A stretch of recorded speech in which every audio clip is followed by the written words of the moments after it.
নমস্কার সকলকে, মেঘমালার আরও একটি নতুন ব্লগে তোমাদের স্বাগত জানাই। আশা করি সকলেই ভালো আছো। তো যাই হোক, শীত তো পড়েই গেল আর এদিকে বিয়ের সিজনও শুরু হয়ে গেছে। তো আমাদেরও বিয়ে বাড়ি ছিল 28শে নভেম্বর, আমার মাসির মেয়ের বিয়ে। তো ওরই বিয়েতে যাওয়ার জন্য বেরিয়ে পড়েছিলাম আমি আর আমার বোন, কাকা আর ভাই। ছোটো বোন আসেনি, তার বাড়ির কাছেই একটা বিয়ে বাড়ি ছিল। আর ছোটদা ছোটো বৌদি আরে আগেই চলে এসেছিলো।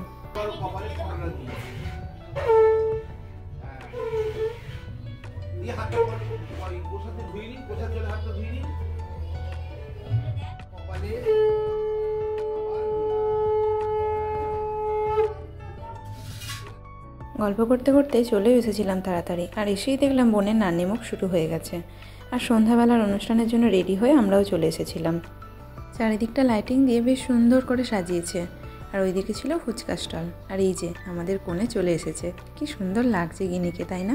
হ্যাঁ, ওর নাম গিনি, আর ভালো নাম হলো অঙ্কিতা। ও আমার আর আমার বোনেদের থেকে 2-3 বছরের ছোটো বড়, ওই মাঝামাঝি আর কি। তাই ওর সাথে বেশ ভালোই মজা ঠাট্টা হতো, কিন্তু ওর বিয়ে হয়ে যাচ্ছে তাই মনটা একটু খারাপ। তো যাই হোক, বিয়েবাড়িতে সবাই সুন্দর করে সেজে গুজে রেডি হয়ে গেছিলাম। আর ওইদিকে বৌদিও পোজ দিয়ে দিয়েছিল।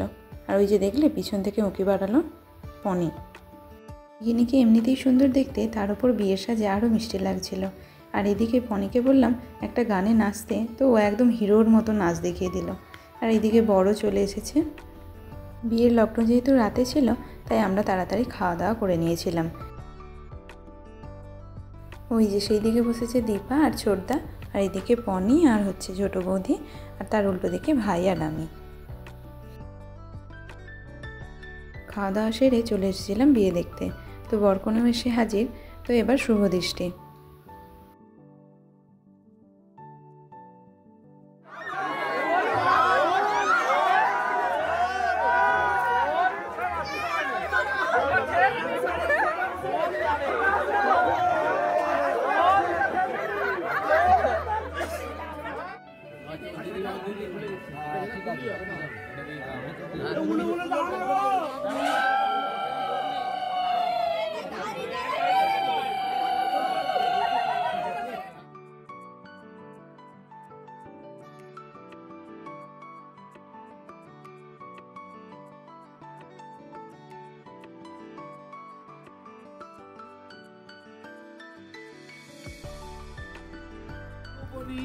শুভনাশ পাতক্রমীয় ভিতস্যুধারা বংশবাদী লক্ষ্মীষ্ঠ পদ্মা অহোরাত্রে পার্শ্বে নক্ষত্রাণী একদম সোজা মানে একদম সোজা করে ওই শীতেশ্বর টিভিটা টেনে দাও একদম পুরোপুরি।